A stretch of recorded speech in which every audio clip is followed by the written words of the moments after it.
When we talk about automation, that's fine. There's certain things that you can automate, but agriculture, hospitality, they need people. Welcome to The Conversation, brought to you by TVC Cherry Capital Airport, your Northern Michigan connection. I'm your host, Christal Frost.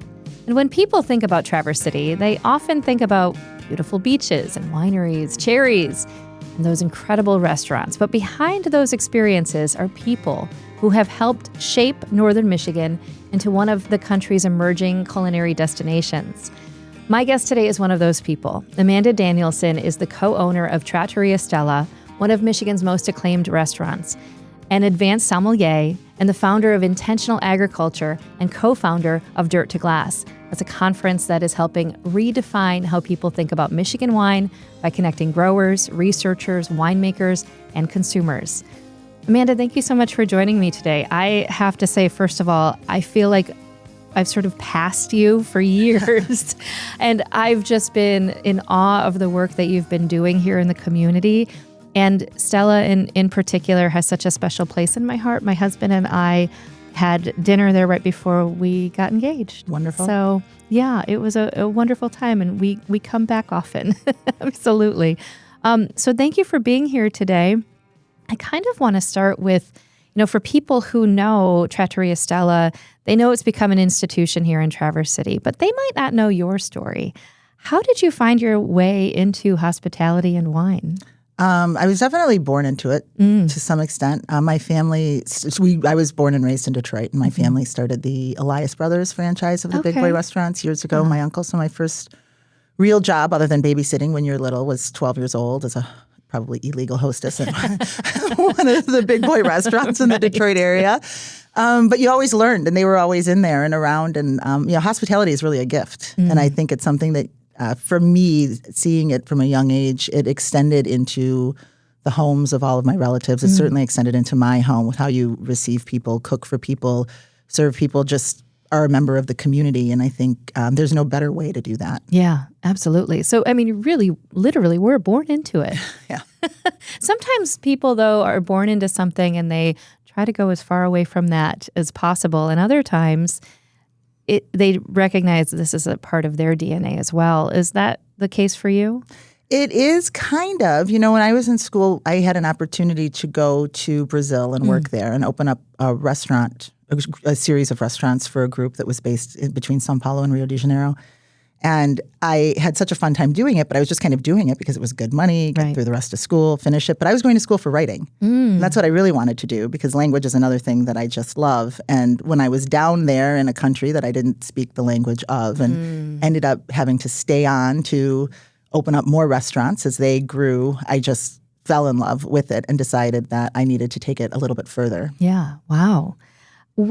So that would have been like that defining moment when you realized then that this is what I'm meant to do? As long as I could do it all over the world and at a very high level, yes. Absolutely. Not that Big Boy doesn't have its place in Americana. Absolutely. But as long as I could do it at a very high level, then yes, I was definitely into it, because it's so much. For me, it was the agriculture, the people, the food, the wine, how everything really just it's interwoven. Yeah. And it's just, it encompasses literally everything. It really does. It really does. And when you said that, hospitality being a gift, it truly, truly is. And if you recognize good hospitality, but you also recognize not so good hospitality. You can't fake it. Yeah. I don't care how great the food is or how fancy the restaurant or what people are trying. You cannot pretend that you want to see all these people that you're serving right now. Yeah. And we've all experienced that. Like, my greatest pride is when people are like, oh my gosh, like, thank you. They had to wait because they didn't have a reservation, but they know that I want to seat them so badly, and I'm going to do everything I can. Yeah. Whether it's 2 seats at the bar or a table canceled or, hey, we can break this off. It's going to take me a minute, but let me make you as comfortable as possible and let's get you in here. That is it. And because I want to. And you can't fake it. It breaks my heart when people can't do that, right? Where they can't come in, or it's just like, oh gosh, sorry. Yeah. We don't have any room for you. When you and Chef Anton started Trattoria Stella more than 2 decades ago now. Wow. Yeah, 2004. Wow. I know. It was a very different. Don't tell everybody. It was a very different time here in Traverse City, but also at the Grand Traverse Commons. When you look back on that, What was your vision then, and how did it unfold over the last 2 decades? So Mikey, the Heidemann who does the building out, and he's the main contractor over there. And I just had this conversation because we're doing some improvements. And we were laughing. Honestly, most of my view was through a hazmat suit because it was literally treacherous. The windows were broken out above us. There were holes in the floor. We had to tear out some of the original terrazzo. It had been damaged, unfortunately, but there's no repairing that. Sure. And so it was just more than 20 years ago, thinking about just the pieces of wood hanging down, and animals had been living in there, and bats were routinely flying through at night. And it was just, but when we walked through and saw the arches, where that's the place where everyone, the little alcoves or whatever people call it, the booths, even though there are no booths at Stella, but we call it the arches. It was like, how can you not build a restaurant here? Right. Right. You could walk in here and you could be in Italy, you could be in France, Absolutely. you could be in a medieval town, even though it's, 19th century Italianate, but it's like you could be anywhere. And it just suited what we wanted to do because we were doing something different in Traverse City than not just at the Village, which had nothing except the centerpiece where Kirkbride is now, but Kirkbride wasn't done. It was literally Cup of Joe and those little offices. Like that's right. What in the yoga studio and the conference room, like that's what existed. And we did all of our training in the conference room, and it was just unbelievable. Wow. Oh my gosh. But to be able to have that vision, though. I mean, I'm the kind of person who, if I see bats, I'm out. Like, I'm just like, no. They eat bugs. They do. You see, you find the value. Right. Find the value in it. Well, it was so beautiful. And remember, there was talk of tearing it down, maybe extending Munson, turning it into a university, expanding NMC, whatever. There's so many things that went on. But can you imagine tearing it down? No. And then when the Minervinis committed, I know that they were looking, but we needed someone to kind of take a chance on us too, right? Because we were just starting. We didn't have a bucket of money to be able to build out a restaurant in an old insane asylum. Yeah, and they were willing to work with us, and it was a fantastic experience. It continues to be as the Village grows around us with other restaurants and the winery, and I know, it really is like its own entity within Traverse City, and it has a different feel from downtown. But because it's so built out now, I mean, it's a community over there. Absolutely, that's exactly what I feel about it. Is there anything along this journey that has surprised you most about what Stella has become? It's a difficult question to answer. Yeah. I thought of a long-term plan, but I really didn't think that in our 23rd year, I'm still excited about everything that Stella does. Even with everything else I have going on, Stella is literally like, I don't know, like the beating heart of everything. Yeah. Because it's the intersection of people, agriculture, job creation, like things that I believe strongly in just from a community level of responsibility. You can do it all from a restaurant. Yeah. You can support farms. You can support small businesses. You can create amazing benefits packages for employees. You can run young people through and give them opportunities while they're in high school that they carry with them as they're going through their postdoc programs and whatnot. And we've done that over 23 years, and seeing that and what the former employees have accomplished in their lives now, I'm like, oh, this is important. That's amazing. It's so cool. Like, especially during the summer when they're all coming back to see parents or bring their kids to the water or try to like give their kids an opportunity to experience what they did as children, or the fact that they even have children. Yeah. When you think about how many people over in our 23rd year now, since 2004. It's generations. Wild. Yeah. It is. You're starting to see that. Yeah. I love it. And now with the other things that I'm involved with, it gives me a chance to involve my employees when because we don't have a lot of turnover. Sure. So we have extraordinary people that work with us, some of them with postgraduate degrees that are working in hospitality because that's either the job that they could get or the job that kept them in Traverse City or allowed them to be in Traverse City. Right. People that have been educated all over the world that we work in my restaurant. But having these other things lets me keep them busy and doing things so they don't feel like, oh, this is my, the job I need. Right. They can really take pleasure and achieve success, both in hospitality and in these tangential fields that are important to them. I think it's incredible that you don't have, because restaurant work often does come with a high level of turnover, but that not only speaks to you and your partner as leaders, but also to that culture that you've built if you're not having a lot of turnover. I'm wondering too, getting back to that, you can't fake hospitality. Do you just look at someone and you can say, they've got it? Often, yes. And even if it's not something where you feel like, okay, can they keep up the pace? Can they do this? Do they want to work primarily nights? Do they want the physicality of the job? Because it is. No matter what your position is, it is a physically difficult job to do. If they do, I will find a way. I want to find a way for them to have something to do to succeed. I love it. Because I think it is that. It's that, again, it goes back to the culture. The culture is everything. You've written that the restaurant has always been about more than food, and this is where that connectivity is coming in. It's the community, the employees, it's creating something sustainable, but it's also allowed you as, owner and founder to evolve as well. Like you're mentioning all these other things you're doing too, and I think that's really a gift. It's oftentimes you see someone who this is their work. This is what they solely focus on, but you've been able to branch out and, like you said, have that intersection of Stella being that sort of almost foundation, that community, but you're doing so many other amazing things. I mean, before we started recording today, I was like, you got a lot going. Can I make sure I get all of the things? Am I getting everything? Do people ask you all the time, Amanda, how do you find the time? I have a lot of great people that have worked with me for a long time. So there's that for sure. And you have to trust. You have to be able to delegate certain things. And I can delegate a lot of the minutia of Stella. Yeah. Because I've had people that have been with me for a very long time and do at least as good a job as I would do in a lot of these roles. Yeah. But I still work the floor and the door in my restaurant at least 2 nights a week. And I love it, right? I mean, that's my primary function. Yeah. I like administration, like not like the administration and all of that, but I like the big picture of things. I like the opportunity to be able to see how everything's going to work, whether it's like on a single shift in one night where we have this many tables available and this many people that want to come in, and let's see how we can make this work with not hurting the kitchen and not hurting the bar, and how do we do this, to seeing these different projects, just come into fruition.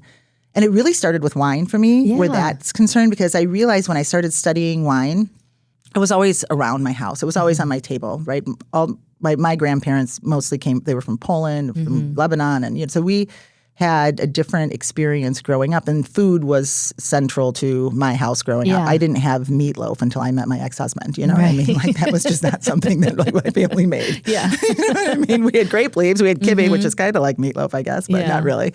But we did. So I always had wine on the table, but until I really got into wine and had to start framing wine lists and wine programs, so I was sort of thrown into the job because I had an interest in it and I enjoyed it. I didn't realize not just a part of culture around the world, but a part of history, agriculture, geology, biology, chemistry. Like it really encompasses so many, anthropology. I mean, it really encompasses everything. Yeah. And so I've always been a curious person. I've always been a studier, a reader, a learner, first in row in class, hand up all the time, like Hermione Granger, right? But I realized that through wine you could do a lot. And it's not because it's such an agricultural product, it was like kind of always my mission that the people in the fact that it's an agricultural product has to stay central to the messaging about wine. And it was just a natural fit. And then because it encompasses everything, it's like a rabbit hole, right? Yeah. Before the internet, you just, that looks interesting, and you picked up a book. And so that's kind of what it was, right? Look, geology, look, geography, look, agriculture, viticulture. Wow. And so it was just a very natural thing for me to branch out into all these, because they're all connected. Yeah. There's nothing that's like, oh, look, basket weaving, even though you could probably make an argument for that. I mean, everything, right? Maybe, I don't know, drone, you could make an argument for that. See, everything. It's but everything is very much tied to like people, for sure, that things that require people. When we talk about automation, that's fine. There's certain things that you can automate, but agriculture, hospitality, they need people. It does. For sure. You can't lose this language or the dialogue that exists between those fields. And then I also think just what brings people together around a table, too. Yeah. It's a wonderful way to segue into talking about Michigan wine.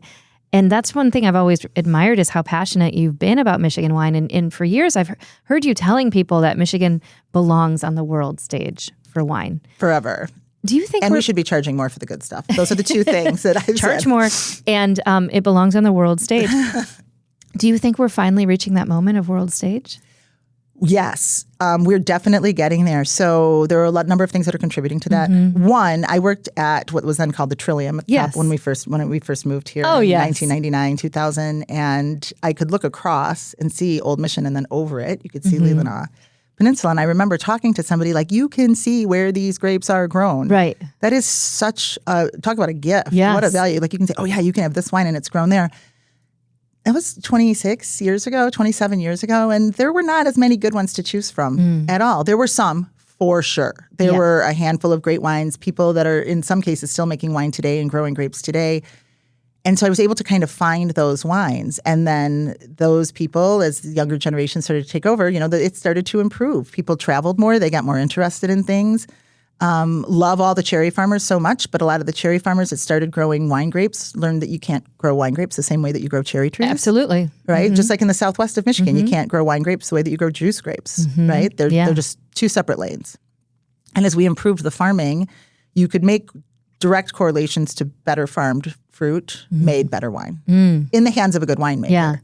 And that just started to grow a little bit. And that's a big part of it is I think the age of the vines, the experience of the winemaking, people coming in from the outside also learning some educational things that we've been able to do over the years. Even before Dirt to Glass, we had City of Riesling. But I also think that we are changing climatically a lot. Fresh water is a huge issue. Water is a problem all over the world right now, and all eyes are on the Great Lakes. Yeah. Whether we like it or not. All eyes are on the Great Lakes. So we're getting a lot more attention. The level of overall travel is not just summer homes anymore. Yeah. There's sophisticated travel happening with people who buy wine, sell wine, drink wine, collect wine that are interested. And when we can show them something great, there's an exponential growth in the interest, right? If the demand is created, so too will the supply meet it if we're smart. Yeah. And there are a lot of very creative, very clever people with experience elsewhere coming to Michigan and making wine in the Great Lakes. It's interesting because I want to kind of shift into talking about Dirt to Glass because it really all begins in the dirt. That is the most important piece of this. It's the foundation. And that's one thing I appreciate about Dirt to Glass is it's not just celebrating the wine. We're all good at celebrating the wine, right? You can clink your glasses and cheers, but celebrating the process, understanding the hard work and the sweat equity and all of the things. And you're mentioning some of the hidden and not so hidden barriers that a lot of these farmers are facing, from climate change, extensive climate change, to everything else, to everything else, that staffing, equipment, weather, you name it. All of it that when I go to work, I don't think about those things, Do I need an umbrella? Like, let me look at my weather app, that's basically it. But I think that what I find so amazing about Dirt to Glass is it's asking why wine tastes the way it does and celebrating the true toil and sweat and worry. Time. Like, don't forget the time. Yes. Like, people think you ramrod a vine in the ground and woo, look, a glass of wine. And that is really not like that at all. To do it right, it's like years of prepping the ground, picking the right cultivar, picking the right rootstock cultivar combination, deciding how to plant, what the density is going to be. It's 3 to 5 years before you have a viable crop. And then the vines are young. It's endless. And I'm not an expert in any single one of those things. My lane is in education and in evaluating wine. Yeah. But I've spent my career evaluating wine on the world stage. And when I know that our quality potential can meet that, to me, it's inexcusable not to. Right. We're fewer than 4,000 acres planted in Michigan. Sonoma alone is just over 60,000 acres. Wow. So think about just that. Wow. Right? So 4,000 acres total in the state of Michigan. To try to compete on price is a race to the bottom. Yeah. Yeah. Right? Especially when we have the quality potential to be able to put things side by side, some venerable wines from around the world that deserve to be in our company and vice versa. That's can you tell me about how you got the idea for Dirt to Glass and especially bringing Michigan and world famous wines all together? Okay, it's kind of wild, and I'll spare you the lengthy story. I hope you're editing. So, because it was like so many things immediately post-COVID. Like immediately post-COVID. And it was my nature to be to educate anyway. You know, we've done that previously with things and the wine classes and community. So that's not weird. So I remember sitting, and I had visited with Lee Lutz of Black Star Farms earlier that day, the Liori Vineyard, which was, it was an unseasonably hot day in like late May of 2021. Okay. And I was with Lee in the Liori Vineyard and, you know, like lathering on the sunscreen and going through and just seeing, because the vineyard was having some struggles and what is the future of this? But it's one of those classic single vineyards up here that everybody who's been paying attention to Michigan wine for any amount of time knows. And it was just, let's start getting back into the conversation. We've all been sequestered. We ended up meeting back at Left Foot Charlie, knowing that the person Craig Cunningham, who planted Liori and who managed it for many years, and Brian was going to be there, and all sorts of people were. Dr. Sabatini, my co-founder, was in town with some interns and students. And it was just this weird thing where so many people ended up at the second floor of the barrel room behind like the Left Foot Charlie tasting room there in the village. And it ended up being just kind of a random party, like really just a party, like getting together and chatting, and everyone had wine and we were just talking, and then we went to dinner after. And we started talking about this need, like it was almost like, here's this reset, right? Here's this opportunity to, what are we going to do now? Yeah. Right? The world is just different. Right. It was just different. Everybody, so many things. We don't have the common table at Stella anymore. You think about those things. I mean, the world is just different. So what are we going to do? And then we just realized that the conversation was, why are we so small? And I think one of fellow students actually asked the question, why is it so divided, like Southwest, Northwest? Why, like Michigan just seems so small, that doesn't make any sense. Yeah. And I said, you're right, it makes absolutely no sense at all whatsoever. Let's fix it. And then rabbit hole, hyperlink, whatever you want to call it. For me, it's a rabbit hole. And we just started talking, and Paolo and I started talking and saying, we need a unified statewide conference that brings together growers and producers that talks about the whole cycle of wine, really starting with the soil, with the dirt, with the farming, because that's critically important. And that's one of the main distinctions when you go from cherries or other specialty crops or orchard crops or what have you, or juice grapes to wine grapes. That's a major, just the cultural practice in a vineyard is a major difference. But also just, how do you prepare the dirt? What are you going to use? How are you going to spray? There's just so many things. And none of those things am I an expert on by any stretch of the imagination. So we realized that was really very, very important, but that none of these conferences actually tied in the finished product. And not necessarily at a quality level either. Like, okay, everybody, bring all your Riesling. Okay, everybody, bring all your Pinot Gris or Pinot Grigio. And why are you calling it that? And these old things that just really gave me the sense that not enough people in the industry are paying attention to what's going on outside of Michigan. Oh. Winemakers, growers, there was a huge disconnect between the distributors and people or buyers like me and the tasting room clientele. Two different audiences completely. Really not even playing in the same field, not even the same sport, let's even say. Yeah. And so how do we get the best of Michigan in front of people who can really make a change, who can really influence Michigan's reputation globally? Yeah. And it's buyers. It's sommeliers. It's beverage directors of hotels and restaurant groups and, important things. And we're doing it, but were we leading with our best in distribution?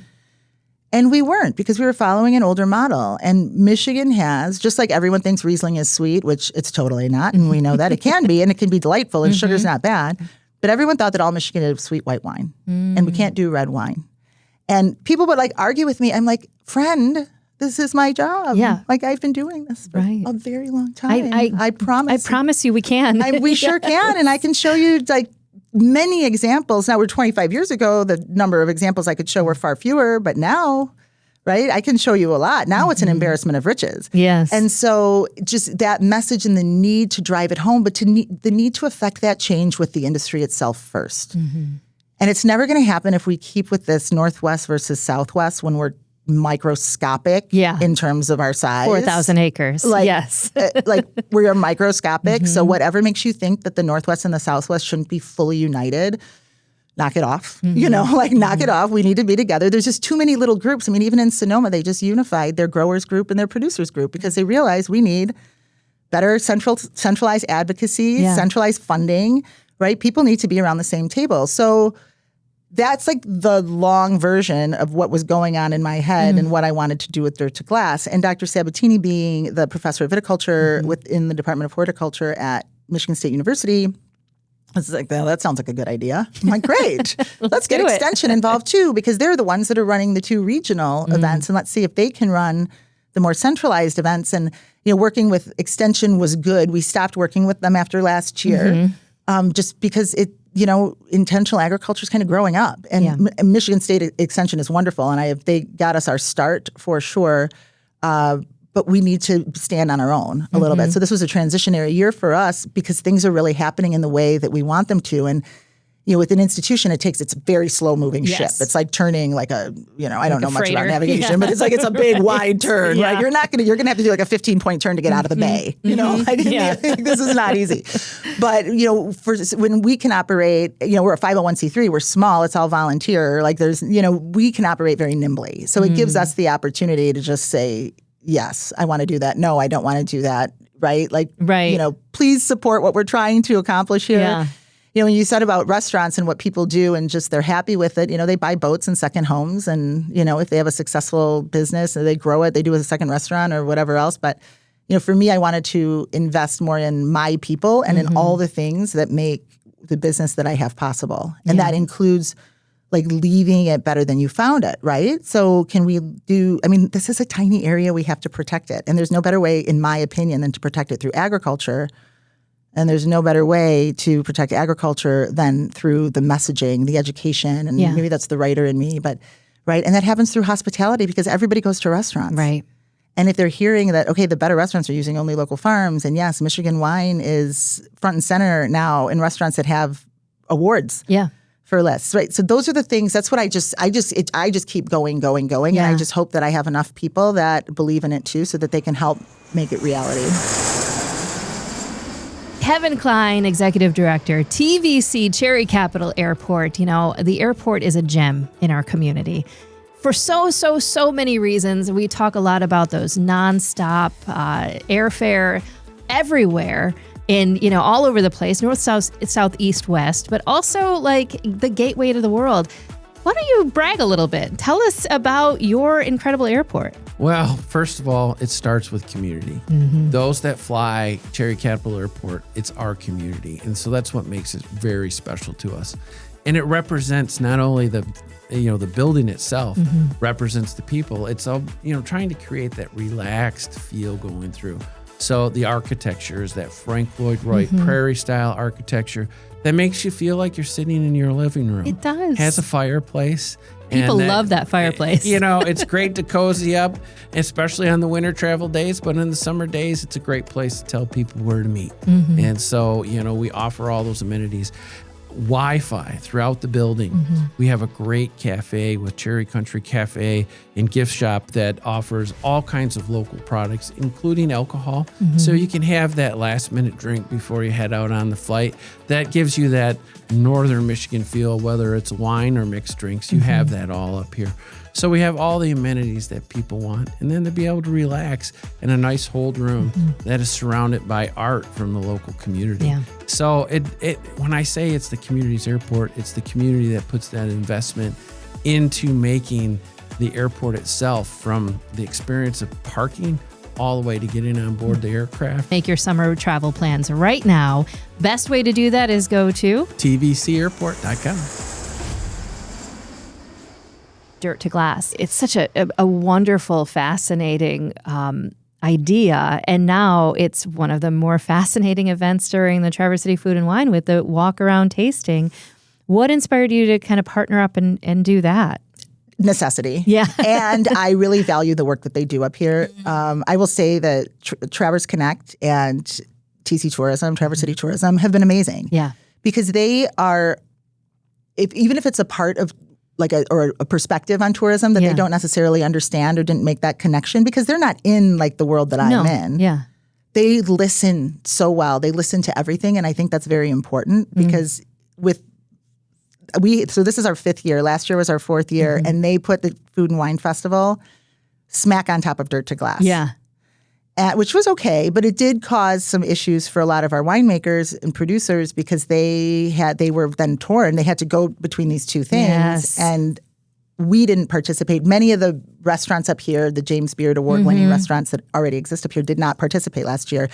Not because of Dirt to Glass, but just because, why aren't you paying attention to the James Beard? Yeah. And there was no malice whatsoever. Like they said, a few of us just happened to point that out, that you have some pretty well-known and successful James Beard recognized chefs here in the area. I can count 7. Yeah.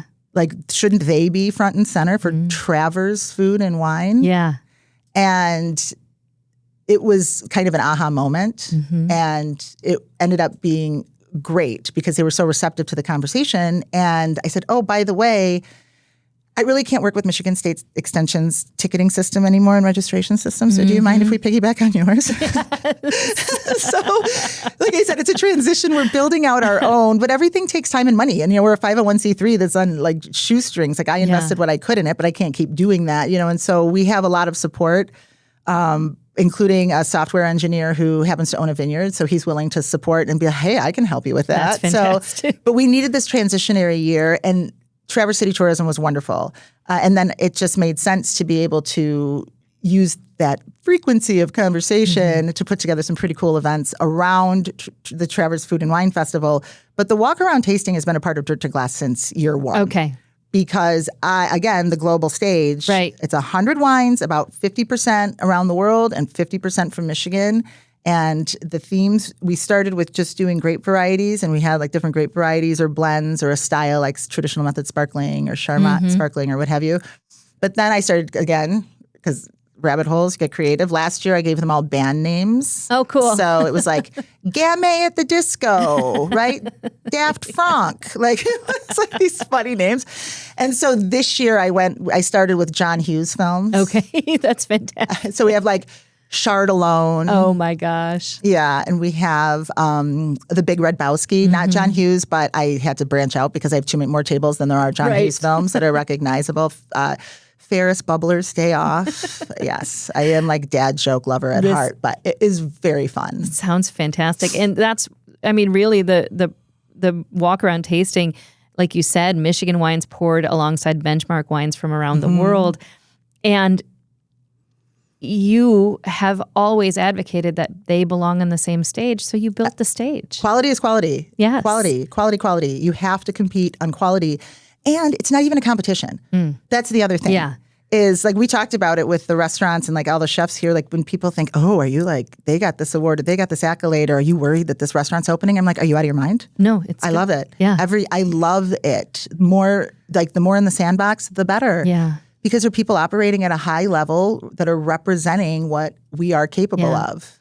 You know, it's interesting. I had a conversation with Mickey Graham from Traverse City Food and Wine about just that, about how collaborative and supportive and, you know, non-competitive, really amazing restaurateurs and people who are creating this hospitality experience here in Traverse City are. You know, you're supporting each other. You're high-fiving each other. You're saying, yes, you know. It's really hard. Yes. It is a very difficult business. Yes. Like doing it for as many years as I have. Like Jennifer Blakesley and I talk about it all the time. Like we just literally, Jennifer and Eric from the Cook's House and I were talking about this. We're like, physically, I feel different the day after I work a shift. Yeah. It's hard. Yeah.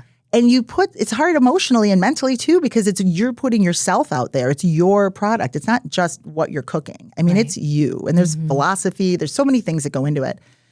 There's no room for that feeling of competition. It just doesn't make sense. You know, it's so silly. And when you hear people that behave that way, which is so seldom, by the way, like almost never in the industry, when you do, it's like glaring. Yeah. Yeah. Like who are you? Like, what's happening? This is fascinating. I find, you know, people who thrive in hospitality, first of all, I've always said this, everyone needs to work in a restaurant. You need to. Like obligatory military service? Literally should be. 2 years at least. It should be 2 years in a restaurant, and you should experience the front and back of the house. You learn about yourself. You learn about working within a community. You learn communication skills. You learn how to be direct in certain circumstances. While maintaining composure. You learn so much. I was, when I was a teenager and into my early years as an adult working in restaurants, and I loved it. But I think it's a different breed of person who wants to spend their nights, their holidays, their weekends serving other people. And I think they should be respected and put on pedestals for that. I really do. And until you've experienced it, until you've walked into a kitchen and you see the dish pit, you don't Which know. is like my favorite job sometimes. I'm not going to lie. Like, it's so like dirty dishes come in, clean dishes go out. And you're like, oh, you can see it. You can actually see it. It's like the instant gratification. And that there is, to some extent, an instant gratification in hospitality in general because it's right there in the eyes when they're seeing it or when they're tasting it and you see the face. I would also say that it's mutual and there is a responsibility of the guest too. You know, and and we serve everybody, right? We want every single person that walks into everyone that walks into my restaurant, I want them to have a wonderful time. Yeah. And there are those people that come in and it doesn't matter. They came in, they don't want to have a good time. They are ready just to tell you what a bad job you're doing. Yeah. And I think when you're in the face of it, I mean, and it can be about the most random things like, oh, this music is, I hate my table or, well, I have a bakery. I'm from Maine and I have a bakery and our bread's better than this bread. I'm like, okay. Great. I'm like, we still made it today for you, but you don't have to eat it if you don't want to. Right. Like, we can, you know, it's like, okay. And it's, how do you, that's, some of those things are very, very difficult and they turn people off of hospitality. They do. Because they don't want to have to deal with the public. But like you said, everybody should have to deal with the public. You should. And you become a better guest when you've been behind, when you've been in a restaurant and it's a relationship. Yes, it really is. I firmly believe that. And I do. I think like a military service, you spend 2 years, you have to do that. Because it makes you a better coworker too. And we don't have that classic like back of the house, front of the house rivalry. And I'm seeing in like this new, I don't want to say new breed of restaurants that are coming up. There's a lot of pooling back and forth, a lot of collaboration, which I love because it sort of makes it so those that doesn't exist anymore. And we never had that at Stella either, just because we always just worked together and did. And I think that you become a better coworker when it comes to, especially in like a busy summer or a busy season, you can tell when somebody's flagging a little bit and you're there to help pick up their slack. And then the next night it might be them picking up yours. Yeah. And you don't hold it against each other. There's no ledger. There is no ledger. There's no ledger. Like for anyone who's like trying to keep one, in anything, I would argue. But like, that is way too much. Like, you don't have time for that, right? Or interest. Like, why? It just feels so like it just feels yucky, you know? I'm just, I'm so glad that you said that too. And I think that especially in this, as we're, growing up in this culture of the celebrity chef too, I think it painted a pretty terrible picture at times of what it really can be like to work in the hospitality industry. Yes, sometimes, you're feeling like you're overwhelmed by things, but I don't know. If you are an individual who's screaming at someone, I'm like, maybe this isn't the role for you. And it's all entertainment, and I think people sort of feel like that's what it's like, Maybe, I have been in it for so long. I just feel like, yes, I do think that we are, whether it's now social media and posting and what you see or caught on tape or something like that. Yeah.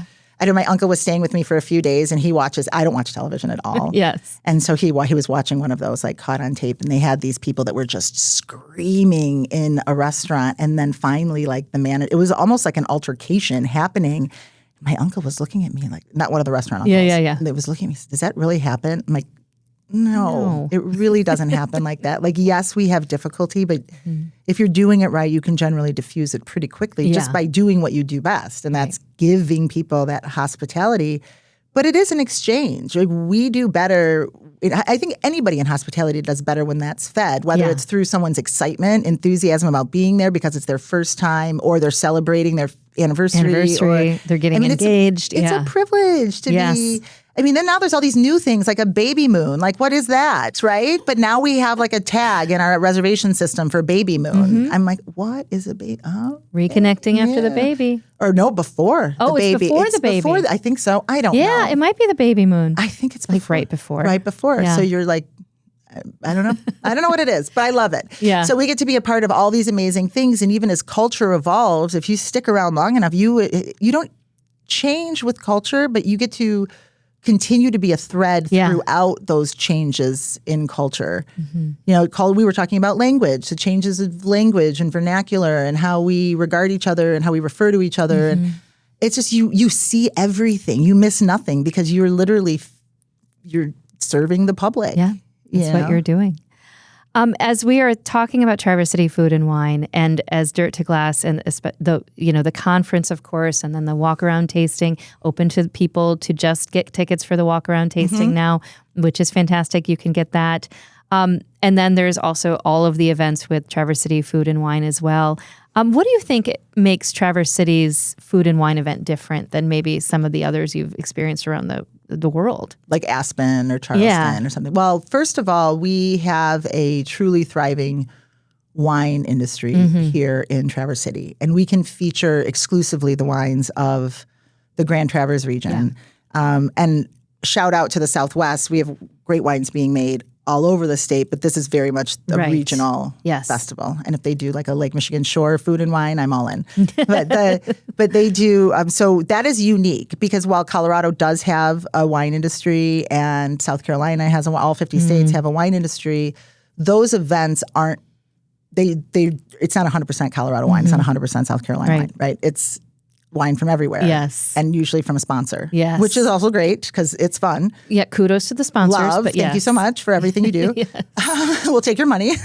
But here we really are in the middle. You can look, like I was saying about being in the Trillium, you can look out from. And you see it. And it's like there's 2 of Michigan's 5 AVAs, and it doesn't take much of an imagination to look up the coast toward Antrim County and say, and then there's Tip of the Mitt is up there, not too far away. And so you can't, and everybody knows Michigan. We put our hand up, right? It's the Great Lakes. You can see us from space. So I feel like that is a huge distinction, is the fact that it's literally in the middle of Michigan wine country. Yes. Thing one. So you can say AVA and people can understand what that means because it's important where grapes are grown. Right. The other piece of that is because the Great Lakes has made Michigan such an agriculturally rich and diverse state, we have so much local produce and animals to draw from. And yes, the same is true in other areas where they host wine festivals, California, chief among them, obviously. Yeah. But it's the Great Lakes. Right? I mean, it's this freshwater haven of agricultural diversity and people right here, right now that are not only working the land to make that happen, but that live in the region and prepare the food and make the wine. And everybody's there. The chefs are there. The winemakers are there. The winemakers are riding their bikes to be there. And I feel like that is, to me, the distinction, is that you're like really in it. It's a full immersion. Yeah. That's a wonderful distinct. That's just exactly what we were looking for. And it's so funny too. I grew up here. And I think sometimes when you had the privilege of being born and raised in this area, sometimes you forget about how truly special and unique it is. Sometimes you do have to leave in order to appreciate it. I'm very lucky that I didn't have to. And I've always had a love of seeing what we have here, which is so beautiful and unique, but also understanding that it's growing and evolving. And even as someone who grew up here, I'm loving that. I'm loving the attention we get. I love when you can see these restaurants succeed and you can see events like Traverse City Food and Wine come to the table with beautiful things and offering the best of what we're offering here in this region. And you can see someone like yourself with really big, beautiful ideas getting the opportunity to see them to fruition. It's amazing. It is. And I'm not from here. I did spend most of my life coming up here. My aunt and uncle have been here for many years. Yeah. But being from Detroit and seeing, and in the city, right? Like the city and going to Wayne State. And it was not such a walkable city as it is these days, no. right? And it's incredible to see that renaissance happen in what I very much consider my hometown. Mm-hmm. And then to be up here and see it happening in a very different way. Mm-hmm. And this is with you're from here, right? Yeah. So, and this is with zero negativity. There is this provincial nature. Right. Even my aunt and uncle who were transplants, they live on Old Mission, they're like, not so much roll up the ladder, but we came here because of what it looks like. Right, and we want to keep this bucolic nature and all those things, which I actually agree with. But the progress can live in tandem and work side by side, the protection. Yes. The problem that I see is that, and I love what the conservancies are doing. I think there's a lot of great work being done for land preservation, but I firmly believe that preservation has to be the preservation of farmland, and the farmer has to be able to farm that land and make it economically viable. Yes. And that's where the effort needs to be. That was a big part of expanding. And now as we're trying to scale intentional agriculture, that's really where the work is can we encourage, and not just people who can afford 40 acres. No. Can we encourage people who have 3 acres, 5 acres, that you don't need your own processing facility to do this, or that you can sell 3 acres worth of grapes and supplement your income. Or there's just so many things. Yeah. Or start a farm and I feel like preserving the farmer, and it's such a hot button issue, especially up here right now. Yeah. And it's so hard with these municipal governments, because all over the state, all of the states that have townships, there was just an article someone shared with me about townships in governments, and they're mandated to have so many people. No one wants to serve because it's so hard. Very. And so what's the solution? I don't know. I do know that the solution is not a bunch of vitriolic spewing on trat sites and that kind of thing. Like, it's really, again, getting people around the table. For my part right now, other than just helping with some op-ed stuff, my biggest thing with intentional agriculture is doing that within the wine industry. Yes.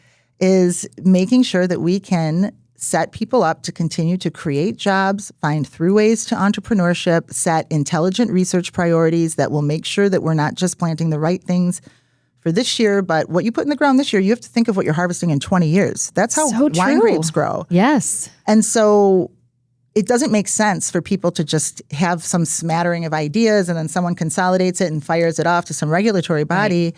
We need like a G7.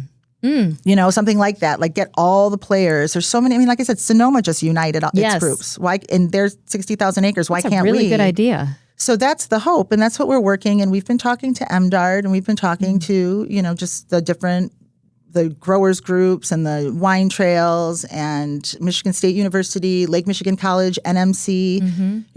The community colleges in the state should not be discounted for the work that they're doing. I think what they've done in research and innovation, and the work that Jason Slade is doing at NMC, is spectacular. Kristen Hosmer, who's a veteran grape grower, winemaker, Michigan State grad, is working with a program there that's in collaboration with MSU and NMC. Lake Michigan College down in the Southwest. Yes. Tim Godfrey runs a great program down there. I mean, there's so many wonderful things happening. They're just happening in silos. Yes, it's time to unite. Be done with the silos, right? We're fewer than 4,000 acres. Come on. Exactly. Right? Exactly. Come on. I can't get someone to stuff registration envelopes, you know what I mean? Yeah. For dirt to glass. Right. Because everybody's so busy. But what are we so busy working on? Yes. What are we, because we need bigger thinking. We need big ideas. I'm so glad you're here. Thank you so much. I want to make sure that people know where they can find tickets for Dirt to Glass. And I know if you just basically Google up Traverse City Food and Wine, you'll be able to find. They're going pretty quickly, though. They those walk-around really tastings are. So Dirt to Glass is a 2-day conference. The first day is a day of seminars. Yes. And it's amazing. It's packed. And some of the people that are coming, and that's the other thing that I wish more growers understood, just the gravity of the human being, just how important these people are. Yes. But it'll be written in history. Yes. Right? It'll be written in history. And then that evening and that's at the Cathedral Barn. And then that evening is the walk-around tasting at Kirkbride Hall. And actually, Susan Kostrava is our guest host. And she's sort of a native daughter and wonderful wine and food person and writer and editor and just an all-around dynamite person and advocate of Michigan food and wine in particular. And so when she was at the Wine and Food Festival last year, I ran into her on one of our stops, overlapped with one of her stops, because day 2 for us is in the field. Yes. So we were out at North Farm in Leelanau County, and Susan happened to be there doing something with Travers Food and Wine, and I ran into her and we talked about it this year. And so she's our guest host for the Walk Around Tasting this year, and we're so happy to have her. She's been such an advocate for so many years. Yes. And she has a big pulpit. She's out there with Food and Wine and with Wine Advocate, and it's really amazing that she wants to be a part of it. And then, so we do have some tickets left for the walk around tasting, and I think we have a couple seats left on the shuttles for day two, but there aren't very many, and it's all available right now on the Travers Food and Wine Festival, in their events tab. Yeah, it's at traversity.com/food-wine, and then just look for the events there, and you can, like I said, though, those tickets are going to go fast, so get them.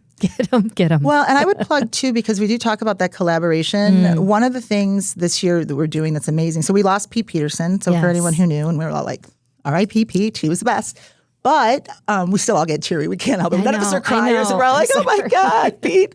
But we're doing a James Beard Foundation dinner. Oh, yes. Which is amazing. And so it is that was one of the big things, is why aren't we celebrating all these people here that have been, my chef and partner, Miles, 5-time Best Chefs Great Lakes semifinalist.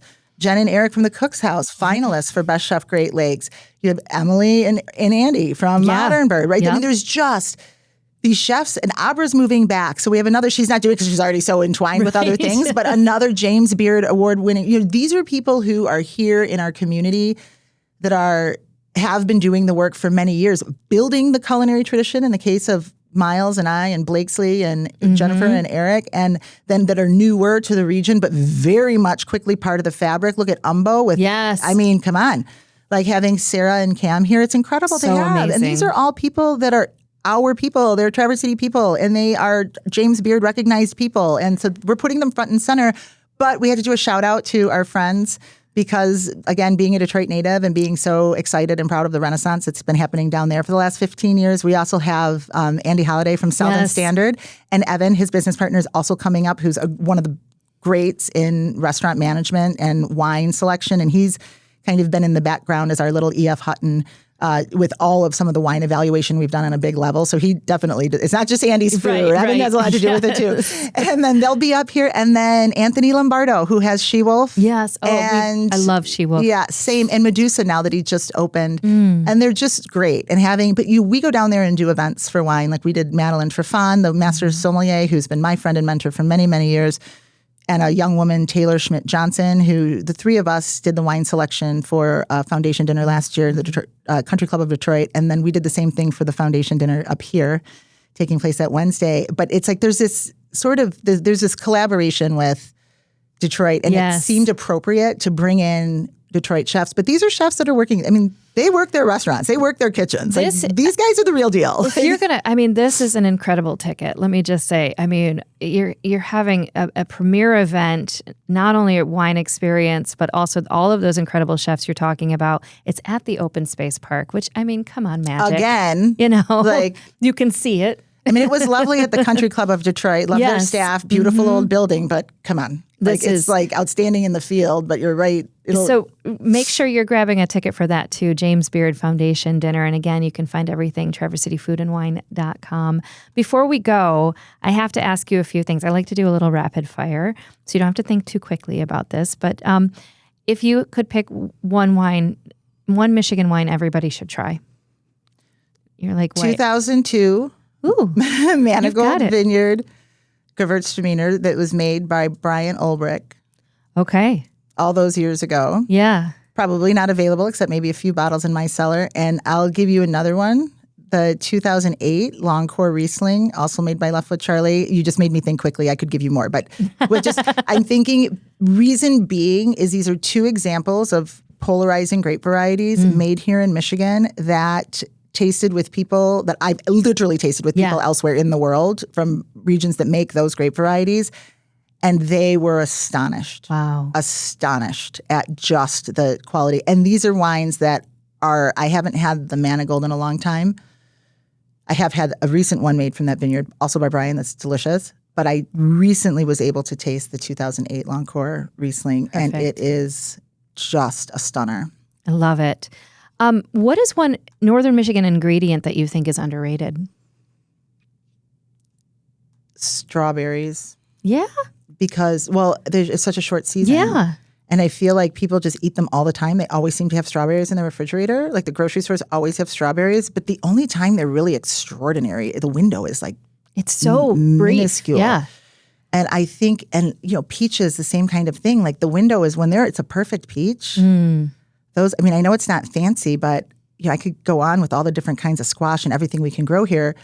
Michigan's so agriculturally diverse, you can literally grow anything. But take those basic fruits that seem to be available all the time and just have them when they're just right. What is your favorite season for preparing food? I'd have to say fall. Yeah. Yeah, because I love all that late summer stuff coming in. You still have the tomatoes. Some things are moving toward time to preserve. It was just it's like you've watched it all unfold, and now what are you going to do with it? Yeah. There's also such a coziness about it, too. And so, like, the simmering, it just feels different, Yeah, and I think we get to take a little bit of a deep breath, even though it's still very busy with harvest and that. But once you get just post-harvest and you're in that sort of late October, and it's just... It's just fun, and it's a time when everybody can come together again. It was like coming together right after COVID, right? It's like in the wine industry, right after harvest, you start seeing your friends again. Oh, yeah, absolutely. What's always in your refrigerator?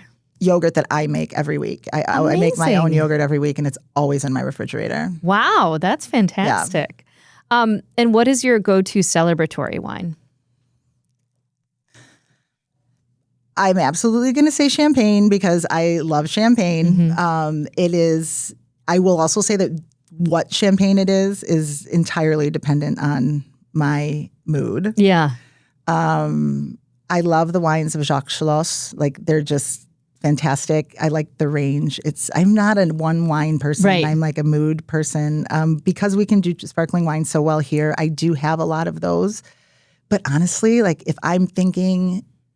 if it's right and it's something that takes me down into my own cellar or into the recesses of what we have stored for Stella, and I'm excited, it really could be anything. Really? It really could be anything. It might be based on a specific vintage or because I am celebrating with a person who traveled to this place with me all those years ago, or I'm just reminded of something.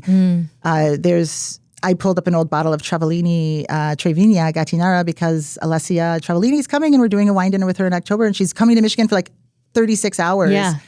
She's flying into Detroit, and then she's flying up to Traverse City because I was there a couple years ago in Piemonte, where she's from, and she and her mom, they're these amazing women that run this winery, and they do all the work, and it is one of the best. Yeah. And these are two of the most extraordinarily classy and talented ladies that I know in the industry, and she's coming, and she wants to do a dinner in our restaurant.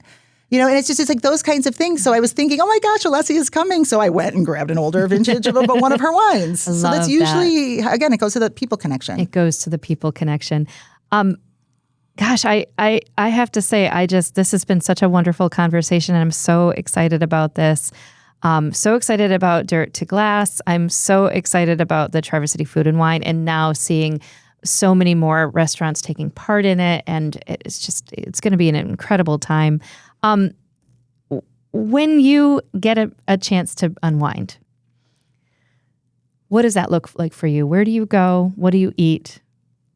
And what do you drink? So at home, I call it like vacation 15 minutes at a time because that's all I can really get. You can do. That's what I can do. And I spend a lot of time with my dog and my daughters if I can. I have a daughter in Charleston, which I love that she's there. Yeah. And so I'll visit. I love Charleston. It's a great food and wine town. I will travel to Italy is probably my favorite country in Europe to visit for a number of reasons. Obviously, I have an Italian restaurant. I also have a lot of friends there, and I have access to actual homes. So I don't, in apartments that in some cases are just mine when I'm there. And again, other times I'm with immersive. friends. It is. And just to spend time in a place, in an older town or village, but kind of live there. I love to do that. Eating and drinking is a giant part of my version of recreation. Yes. It truly is. Thank you. It just is. I'm a stress cooker, not a stress eater. But I love to eat what I make, but I love to share what I make too. And so I celebrated my birthday last weekend, and I hadn't had a minute off, and my sisters her family, and they're very good friends from down there. Their friends have a place in Pentwater, and so they invited me for the weekend, and we just did it. And my nephew called, and he's like, Auntie, will you bring, I mean, he's 15 now, but he's still my nephew as far as I'm concerned. And he's like, Auntie, will you bring me lamb chops? Can we make lamb chops? It was so fun. And then my brother-in-law has this tenderloin that he makes, and so I'm like, Timmy, will you make me tenderloin for my birthday? And then it's just because everybody did. And the weekend was like, people kept asking, like, because I would send a couple pictures to my daughter in Charleston because she couldn't come.